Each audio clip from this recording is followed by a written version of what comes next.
నీకు దేవుని ఆశీస్సులు ఎల్లవేళల ఉండాలని, బలమైన కృపానిధి నిన్ను చల్లగా చూడాలని.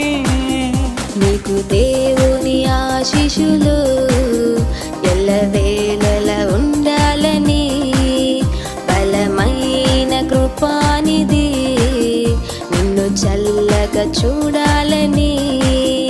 ఆశిస్తూ ప్రార్థిస్తూ దీవిస్తూ స్తుతిస్తున్నాము. ఆశిస్తూ ప్రార్థిస్తూ దీవిస్తూ స్తుతిస్తున్నాము.